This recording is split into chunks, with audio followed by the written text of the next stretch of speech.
there you are, and give me the little thing. Now, this young fella is going to start, and he's beginning to look at things. Oh, let's pick up a $500 of pearls. Now, start the clock, boys. Start the clock, because in a minute and a half, whatever this child is holding, you can have, Mr. Case. Uh-huh. Yes. Now, the baby's sitting there, and he's got a hold of the pearls. You coax him, Mr. Case. Oh, nothing like that. See?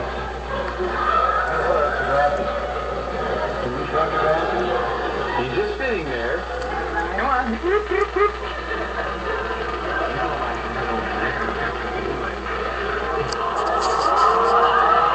Oh, he picked up the sign, but he didn't pick up the diamond ring. He's got a hold of the pearls. Uh-huh. He picked up the sign. If he keeps the sign, you get the diamond ring too.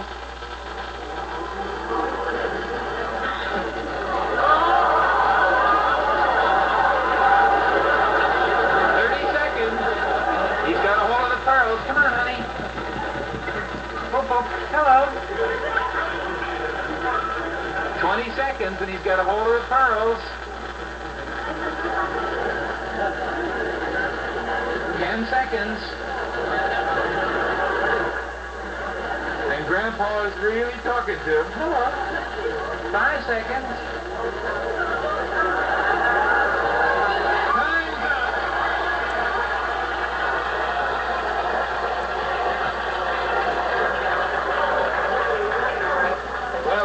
Case, you almost had the two biggest prizes. He picked up the $1,000 diamond ring. He put the $1,000 diamond ring down. And isn't he a handsome young fella? He's still got a hold of the pearls. And those beautiful Duchess pearls are yours. As a matter of fact, we'll give you the child, too. Grandpa Case from Syracuse, New York, came out with a $500 prize and a new grandson.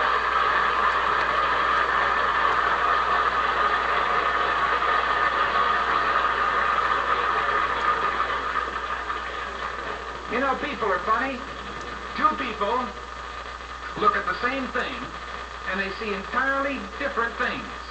And we're going to prove it to you tonight.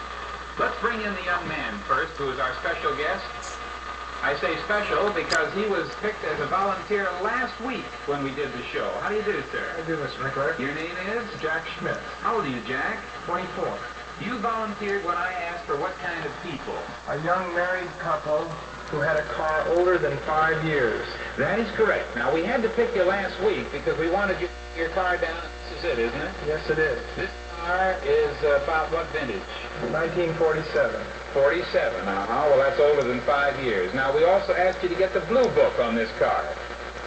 This family buggy of yours. What is the blue book on this 47 car? $250. $250. Well, now let's find a little bit more about you before we find out about the car. What do you do for a living? Well, I go to school in the mornings, and I'm a salesman in the afternoon. Uh-huh. And you are married because your wife was with you. Where's your wife now? She's backstage somewhere. That's right. We have her bound and gagged in the soundproof room where she can't hear any of this first part of the show. Now, by the way, what does she do? She goes to school as a secretary in the afternoon. Oh, you both work? Yeah. And you both go to school? Yes, we do. We have established cars worth about $250. And the reason we asked you to bring it down here today so we could move it into our set was because I wanted to see whether or not a young couple, obviously you can use a little money, Yeah. whether you would like to make a profit on this car. Now, the blue book's $250. Yes. I have here in my hot little fist $500. Twice the blue book value of the car. But what I want to find out from you is whether or not the car is worth double what the blue book value is, what a dealer would give you. So let me hear you sell me on your family buggy. How long have you had it? A year. All right, what about it? How's the rubber, for instance? Well, this car is in excellent shape. It was my grandfather's before me. It was never taken out of the town of Fullerton. Is this the truth? This is the truth. It sounds like it. All cars are owned by little old ladies in Pasadena who are school teachers and kept it up on... Are you kidding? No, I'm not. Raise your right hand. This was owned by your grandfather? This was owned by my grandfather. Never was out of the family? Never was out of the family. Your grandfather is a good, sober, serious man? He is. Well, I'll be a son of a gun. The tires are okay, huh? How about the transmission? Well, it's excellent. After all, it's an old car, but it works very well. How about the upholstery? Looks a little stained. A new set of seat covers would fix it up. How about the oil? Oh, doesn't use any oil. It's excellent.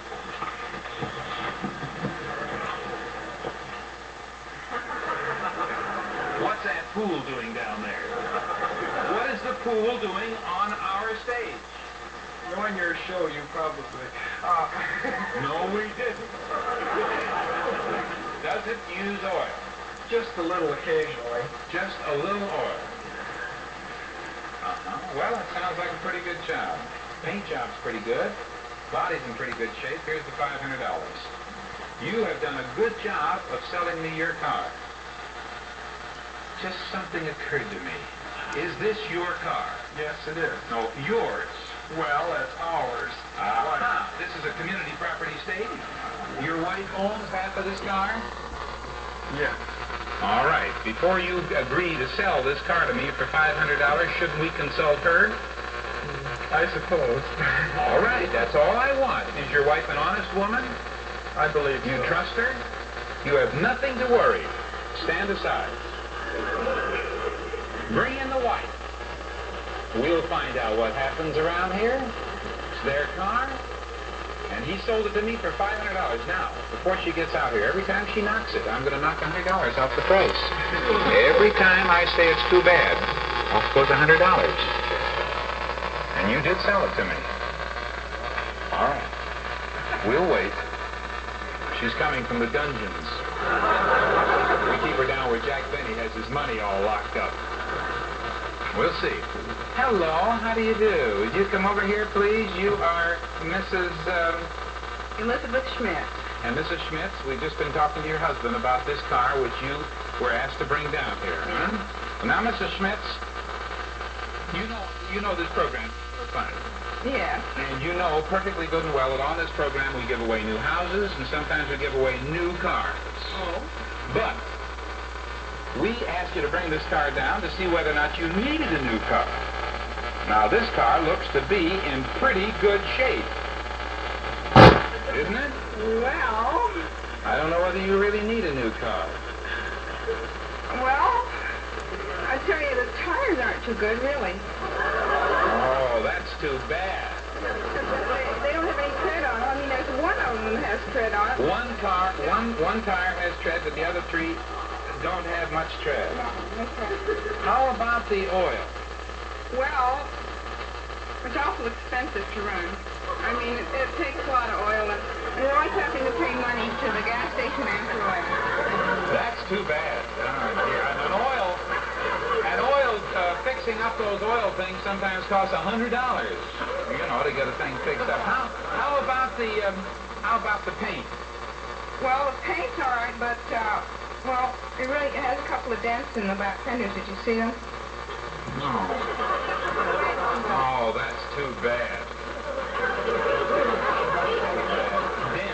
Dents. Huh? Why is it too bad? It's too bad because it's a shame to see a good car like this with all the defects, as you point out. How about the upholstery? Well, it's kind of old. You'd like a new car, wouldn't you? Oh, sure. I just wondered, the upholstery's pretty bad. Well, those are quite a few things. What do you have left? $200.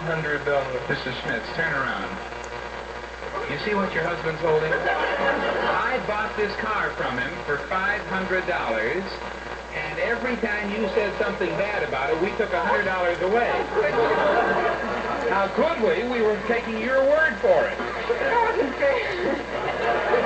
I didn't tell you were going to get a new car, did I? Well, not really. Are you an honest woman? Yeah. You always tell the truth. Always tell the truth. I ask you one more question. How are the brakes? Well, it stops if you press them real hard. I wanted to prove that even after she knew the gag, she would tell the truth. Your grandfather must be in jail for reckless driving. He's probably a centenarian delinquent. Well, actually, what we have done here is to prove that two people look at the same thing entirely differently when they have two different advantages to gain. You thought maybe you'd... give me that last $100, Pat. Take the $100. Take the $200. Take the car and go home. And when you get home, you'll find waiting for you a couple of round-trip tickets on United Airlines DC-7 mainliner to Las Vegas, and an all-expense-paid week at the Sahara Hotel in Las Vegas. You got your $200, you got the car, you got an honest wife. You should be very happy with her. And to make you real pretty up there, here's a bottle of nice arpege perfume. Oh, thank you. Thanks for both of you proving that people can be truthful with two different people.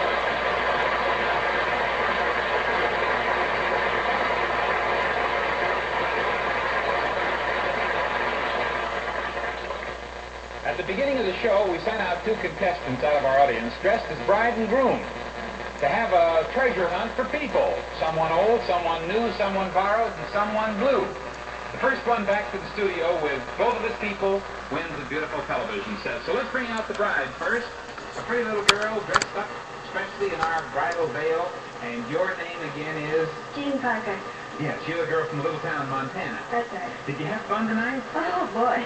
Did you find that we proved that all the world loves a lover, and people in trouble on their way to getting married, people will do anything for them, or won't they? Well, not anything. Well, I mean, did you ask? Now, you had to get somebody Old? old and somebody new, and the old had to be over, 60. and the new had to be? Under 6. Did you get them both? Yes, I did. How many people did you go to before you got them both? Oh, 7 or 8. 7 or 8. Did you finally came back with them both? Let's meet them and see whom she brought back with no help from anybody but herself. Here they come. Well, how do you do, sir? You stand right over here. Well, now, which one of these two did you get first? I got the man first. The man. And, sir, could we find out who you are? Smitty, Yeah, how old are you, Smitty? 71. You got one over 60. And what were you doing tonight when this young, pretty little bride approached you? I was doing a little work, What kind of work? putting away some papers. Oh, you're a paper boy? That's right. Newspaper boy, What paper do you sell? Sell them all. Oh, You single or married? Married.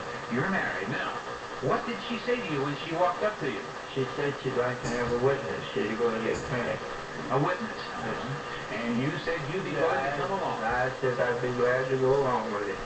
Well, you have done the job. You've gotten a witness, see? Now you're witnessing it, aren't you? Now this one was second. Yes. All right, what's your name? Lynn. Glenn? Lynn. Lynn who? Lynn Christine Hanson. Lynn Christian Happen. How old are you? 4. 4? Well, I'm glad to see you. Now, are you married or single? Single. You're single. And Lynn, what were you doing tonight? Where were you going tonight? Were you standing somewhere? No, I was going to show. Going to a show? Who were you with? My daddy. Oh, and what did this girl want when she walked up? He said, I want you to go to here. To where she was getting married. Oh, what did you tell the father? Or the girl? Well, the father was a little dubious about it, and he said, well, why do you want her? And I said, well, she's awfully cute. And I said I needed someone for a wedding, to carry the flowers. And Oh, a little flower girl. Well, let's see what you're wearing for a flower girl. What do you have on? Your pajamas?